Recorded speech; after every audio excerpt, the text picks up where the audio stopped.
This completely insane speech about the illegal war in Iran from the US Secretary of War Pete Hegseth is so disturbing. It really does underline that the US is run by tin pot extremists. It shows these people aren't clever, to say the least, and are high on their own delusions of grandeur and ideological fanaticism. We're going to go through these clips, and they really are bizarre, but they underline that there isn't a strategy here. They plan to just keep pulverizing Iran, and we'll talk in a bit about the carpet bombing that they're subjecting Iran to, and then just hope that somehow magically that leads to whatever victory is in their world. Now, a background on Pete Hegseth. He's a man who has allegations of sexual misconduct against him, inappropriate behaviour, and running a hostile workplace environment prior to joining Trump's cabinet. His tattoos associated with white supremacist subcultures led to him being flagged as an insider threat by a fellow service member personnel prior to the 2021 inauguration of Donald Trump. Let's just start with this. We didn't start this war, but under President Trump, we are finishing it. Their war on Americans has become our retribution against their Ayatollah and his death cult. Gonna have to fact check you there, Pete. Yes, you did start this war.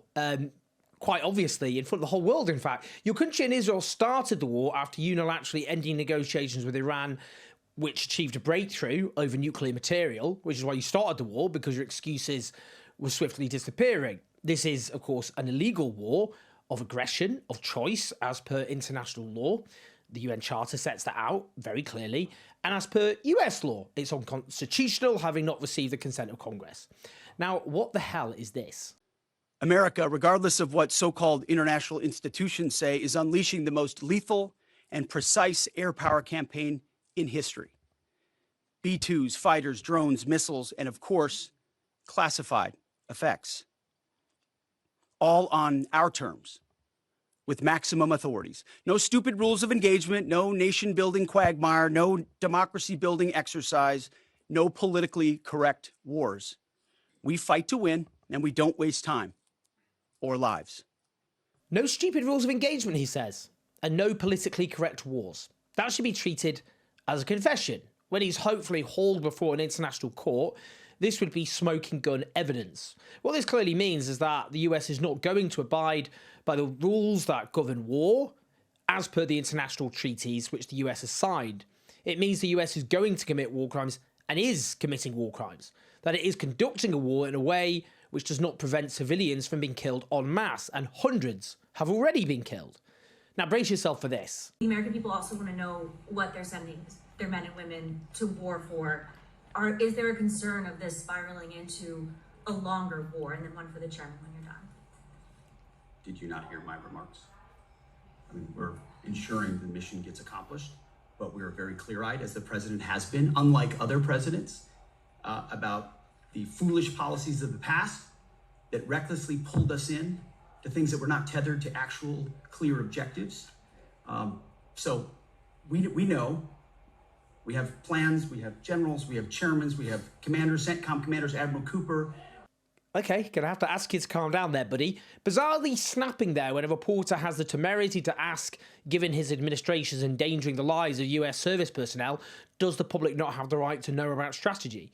And he snaps without explaining what the strategy is, merely suggesting that Trump is clear-eyed in rejecting the foolish policies of the past, which recklessly pulled us into things not tethered to actual clear objectives. A lot of words stuck together which don't really make any sense. I mean, the idea that these past catastrophes lacked a strategy, when actually you can make obviously a case for that. I mean, they were catastrophes because they were illegal wars, which the US suffered catastrophic strategic defeat in. But they were actually a lot more thought through by people who were war criminals, but far more clever war criminals than this lot. Worth making that point. Now, the war was originally launched as on the grounds of being driven by regime change, and they seem to have abandoned that objective, presumably having lost confidence in it. There is no strategy here. Don't quote me on it. Quote one of the leading neoconservatives in the US, Bill Kristol, the sort of guy you'd expect to be cheering this on. who said, "I've been trying to give the administration some benefit of the doubt, and I suppose it's possible things will still turn out well, or at least not too badly, but Pete Hegseth this morning seems to have destroyed any coherent or even defensible rationale for the war. Terrible. Oops." And then there's this segment. Israel has clear missions as well, for which we are grateful. Capable partners, as we've said since the beginning, capable partners are good partners. Unlike so many of our traditional allies who wring their hands and clutch their pearls, hemming and hawing about the use of force. This is clearly an attack on the British government, which is bent over backwards to suck up to Trump and has allowed the US to use its military bases. But because the government didn't do so immediately or get directly involved, after its lawyers clearly told it would be illegal to do so, the Trump administration are flipping over it. The bare minimum is what the UK have done, not blatantly break international law. I'll go on to that, but they still incurred the wrath of the US even after offering up their bases. Britain should withdraw that permission and kick the US military bases out of the country. Now, here's a really striking quote from the War Secretary. If you kill Americans, if you threaten Americans anywhere on earth, we will hunt you down without apology and without hesitation, and we will kill you. Oh, was that true, Pete? Because since Israel's genocide began in 2023, at least 6 American citizens have been killed by Israeli soldiers or settlers. The latest just a few weeks ago. So why isn't the US bombing Israel based on that? That's your pledge, that's your commitment. Why do no reporters asking this? Just sums up, doesn't it? The chronic failures of our media ecosystem. They can't challenge him on that basic point. Here's a disturbing segment. Thank you, Secretary Hegseth. I had 2 questions for you. First, are there currently any American boots on the ground in Iran? No, but we're not going to go into the exercise of what we will or will not do. I think it's one of those fallacies for a long time that this department or presidents or others should tell the American people, this, and our enemies, by the way, here's exactly what we'll do. Here's exactly how long we'll go. Here's exactly how far we'll go. Here's what we're willing to do and not do. It's foolishness. And so President Trump ensures that our enemies understand we'll go as far as we need to go to advance American interests. But we're not dumb about it. You don't have to roll 200,000 people in there and stay for 20 years. We've proven that you can achieve objectives that advance American interests without being foolish about it. Now, will we be bold about it? Are we willing to be decisive about it? Do we put months and months of planning into what kind of effects we want to achieve? Absolutely. But going forward, why in the world would we tell you, the enemy, anybody, what we will or will not do in pursuit of an objective? We fight to win. We fight to achieve the objectives the President of the United States has laid out. And we will do so unapologetically. Thank you. Is there any significance? Yeah, I mean, he sounds like a maniac. But crucially, he's not ruling out US troops on the ground. They really are intent on replaying the great US military disasters of the 21st century. Let's just remind ourselves what Trump said in 2024. I will tell you, you're not going to have a war with me, and you're not going to have a third world war with me. That I can tell you. It's looking a bit like there's a war there, which Trump has launched. In fact, no president has launched so many military attacks on so many countries, which is quite something in such a short space of time. In his speech, Hegseth also talked about the warrior ethos, lethality and union of purpose as the beating heart of what it means to wear the uniform. If an Iranian regime spokesperson spoke like that, the media would frame the quote as evidence of fanaticism. Now, the US military top brass is making clear this war is going to go on for a long time. General Dan Kane, Joint Chiefs of Staff Chairman, said this. This is not a single overnight operation. The military objectives that CENTCOM and the Joint Force have been tasked with will take some time to achieve, and in some cases will be difficult and gritty work. We expect to take additional losses, and as always, we will work to minimize U.S. losses. But as the Secretary said, this is major combat operations. This is the man who was reported prior to the war beginning as having profound doubts about it. So much about for a short, sharp war against Iran. But let's listen to this ominous warning from Trump, relayed by CNN. Staying inside. It's not safe out there. And then the president said, it's about to get even less safe. He said, quote, we haven't even started hitting them hard. The big wave hasn't even happened.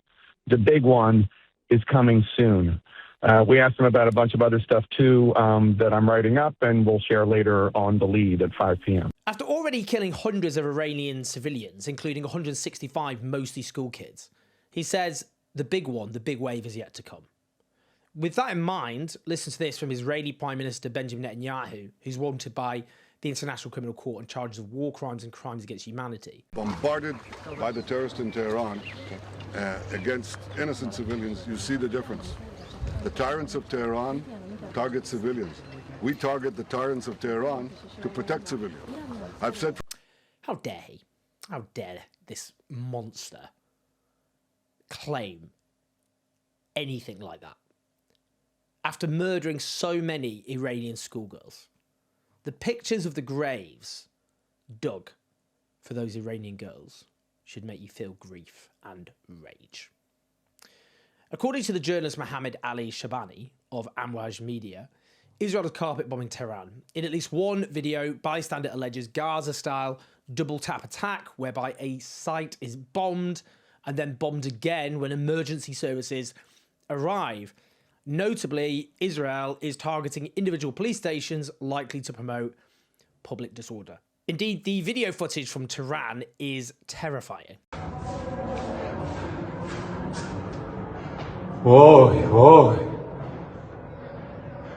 An illegal war waged by fanatics.